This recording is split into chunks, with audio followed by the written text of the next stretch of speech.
What is it like standing for hours, like, doing braids and everything? Like, how do you, I guess, have the energy and the momentum to continue doing that day after day?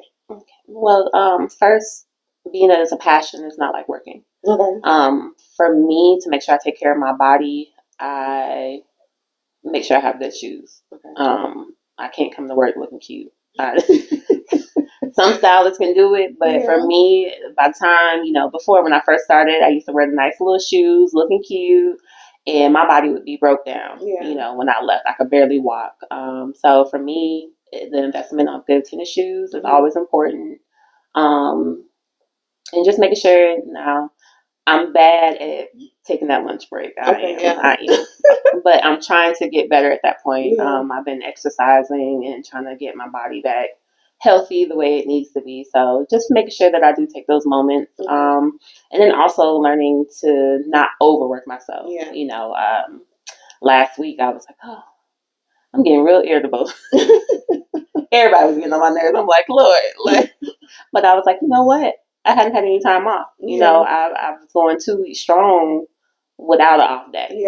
So making sure that I do have my off day, make sure I do have my mental health days, making sure I do go on vacation, because before I did move to North Carolina, that was my biggest thing of just work. Okay. It would be to the point that I would have maybe 3 days off in a month. Okay. That's how much I was working, and everybody else is going on trips and taking their family here, but I'm working, so just finding that balance to say, no, I can't do it, or, I can do it, but it's going to be 2-3 weeks before I can get you in, so just taking care of me because with the move to North Carolina, just realizing as well that as much as I was loyal to my clients, not everybody was loyal to me.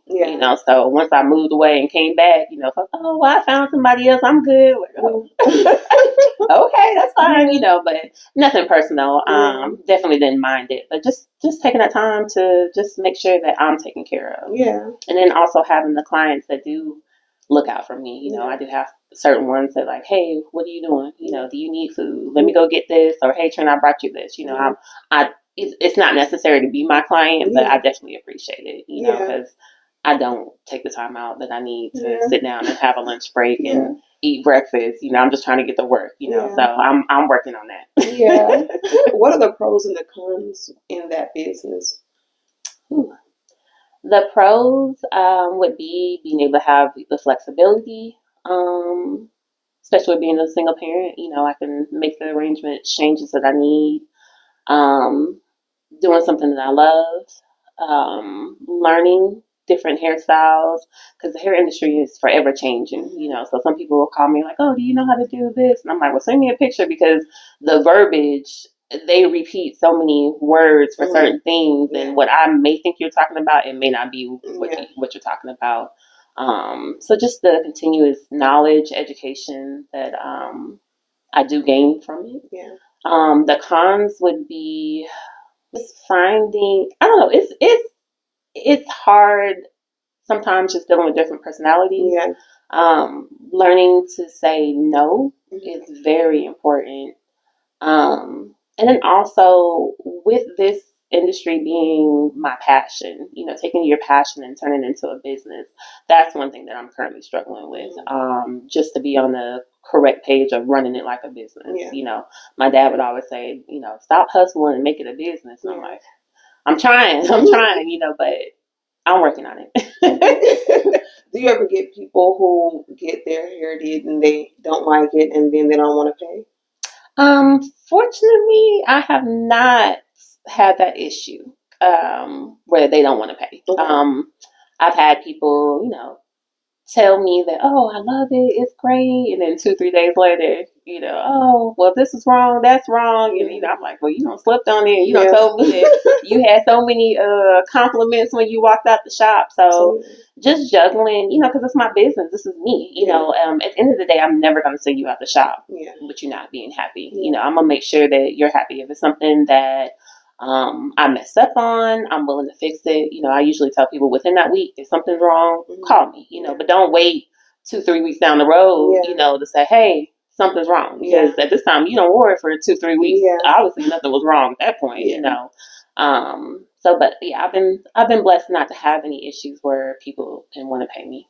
And so, what would you say to someone who wants to start with the hair industry, like, who want to, I guess, go to school, do the cosmetology, but kind of like on the fence about it because they don't really know, or they might have the fear? What would you do or say to encourage them? I would say just, hey, take a leap of faith and jump in. I mean, you don't know what you're going to get until you make that first step. Yeah. When it came to cosmetology, like I said, I've been doing hair since I was 12. Me getting my license, I never really thought about that. Because unfortunately, my mom didn't want me to do hair. Yeah. She was like, "You need to be a mechanical engineer. You need to do this, do that." But I kept getting laid off from my jobs, Yeah. And she was like, "Well, you've been doing hair all this time. Go to school for hair." So I went to school. I flourished. Presence list, school paid for, just great opportunities. But until you make that first step, you never know what, God has for you, Yeah. So making that first step, creating the network. I can say, unfortunately, being in Huntsville, like we don't have a major hair industry networking. Like you only know that person if you work with that person, Yeah. or you've seen that person work, or they went viral. That's how you kind of know people. When I did move to North Carolina, just being able to have an organization to come together and say, hey, I'm meeting hairstylists from South Carolina, North Carolina, New York, Miami, that kind of like opened up like, oh, I can meet this. But I can say with the hair industry, sometimes people don't want you to get better than them. Yeah. That's the biggest thing. Yeah, it's the competition. And it's enough money out here for all of us. Yeah. Just because you teach me how to do something doesn't mean that I'm going to master it, Yeah. but you sharing that education with me allows me to grow as an individual Yeah. and a person. And just to say, well, you teach me something, I could teach you something, Yeah. So, taking a step on faith, definitely doing your research of what type of school you want to go to, as well is beneficial because there are some schools that focus on hair cutting and coloring versus some schools that focus on natural hair, and just the history of hair, So that's definitely important. And, you can ask them sometimes on their website, they do provide that information, but just asking somebody that went to that school, like, hey, what did you learn? Just to see if that's the right thing for you. Yeah. But that's really, just take that first step Okay. and see what God has to offer you, and then it'll all fall in place.